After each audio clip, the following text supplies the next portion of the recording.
Hello and welcome to New Swarm. I'm your host Chris with the CHRILLCAST, and today we're going to be talking about some interesting topics. So if you guys like how we cover the news, make sure you guys subscribe to this channel. Make sure you like this video and comment down below what you think about PS Now with the changes coming. But here we go. Here's the poll for today. Number one, PS Now is getting a huge upgrade. Details, please? Question mark. 35% of you chose that. In second place, we got Netflix bought a game studio with a bunch of question marks. In third place, we got Mario Kart Double Dash on the Nintendo DS, 21%. In fourth place, we got Call of Duty Warzone, what's happening? And then in last place, the thing that Will specifically asked me to cover is xCloud is coming to consoles. What does that mean? Well, here's some good news for you, Will. I'm going to cover the first place topic and the last place topic in this video, because it is relevant. Both of these, I realized after I put this out there that the last place and the first place topic are kind of tied together. So here we go. This all stems from this particular article here. And I kind of have a lot of the same feelings that the writer of this article had at the time that this article came out, which is back in August. So the problem with PlayStation Now and how to fix it. Opinion, Sony's PS Now service could be so much more. PlayStation Now should be Sony's answer to Xbox Game Pass, but right now it's being handsomely bested by Microsoft's subscription service, and even worse, ignored by PlayStation's own player base. So why is there such a large discrepancy? Well, it has to do with the implementation. And essentially, Microsoft has made it extremely easy, and it bundled in Xbox Game Pass with Xbox Live together. Versus PlayStation, which is PlayStation Plus and PS Now, and they're two separate subscriptions, and it's a lot more costly to have those two together than it is to have just Xbox Game Pass. The service does not include next gen titles, such as like Xbox having Halo Infinite in the system. So the flaws they called out here is that it's time to add PlayStation 5 games to the service.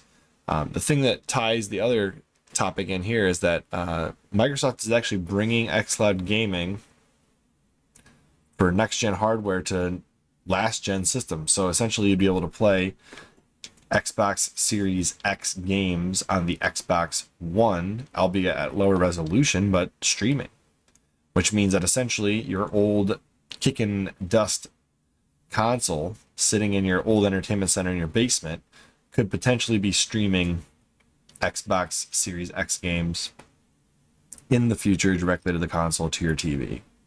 Now, with high-speed internet and Microsoft's proprietary backend to their Xbox Live services, this seems like an option that would probably work. So the question is, what is the PS Now's big upgrade?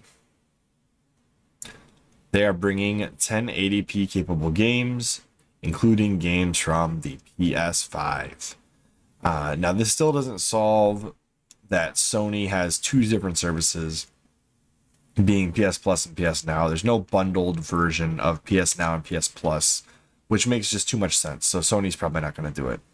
But for now, if you buy PS Now and PS Plus, you will be able to stream PS5 games over the internet using the NVMe storage patent that Sony has just put out.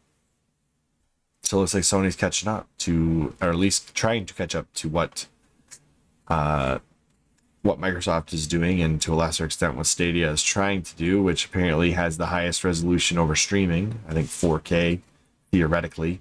But being someone who's actually tested several of these cloud gaming services, I can tell you none of them have hit even 1080p over the internet in my house, unless I do it locally, where I stream my Xbox One from the basement to my Apple TV, and then I get consistent 1080p. But when I try to stream over cloud services, it never gets to that point. Anyways, the other thought process here is this one. Sony may be preparing to bring PS5 game streaming to PC and PS4. Now that's a big deal. That means that the Xbox Series X to Xbox One would be mirrored by Sony's PS5 to PS4 game streaming. That would be cool. We've already got remote play on the PS4, where if you have a PS5 in a different room, you can remote play your PS5 games to your PS4 somehow over the internet in your own house. I haven't been able to test it because I don't have a PS5, but it seems pretty legit. As stated before, though, the thing that they need to do is bundle PS Plus with PS Now. That would be the best upgrade they could get. PlayStation Now is up to 3.2 million subscribers as of April 2021, which is only 15 million behind Game Pass, but I digress. This is a nice upgrade, and they're going to be adding PS5 games. They're going to be making the streaming faster, and being able to stream PS5 games to a PS4 kind of alleviates that gap between people who are able to get a PS5 and people who are not. So if you have a PS4 and you buy PS Now, it's essentially having a PS5 over the internet, which is cool. Good for Sony. And I know that competing with Game Pass at this point seems astronomical, but we have to always remember that at one point in time, Netflix was the only streaming service that mattered. And now we have a bajillion of them. So PS Now could catch up. Nintendo could come up with something of their own, although I doubt it. They really don't like to use the internet with their gaming systems. But they are improving, and they've added Ethernet to it with the OLED dock. So who knows? Nintendo maybe in the wireless stream or game streaming business in the future. So there you go. PS Now's huge upgrade is 1080p streaming to the PS4 and adding PS5 games. That's it. So if you like this video, or if you have some other ideas on how the PlayStation Now service could be improved, please comment down below. Let us know what you think, and I will see you all on the next one. Bye, guys.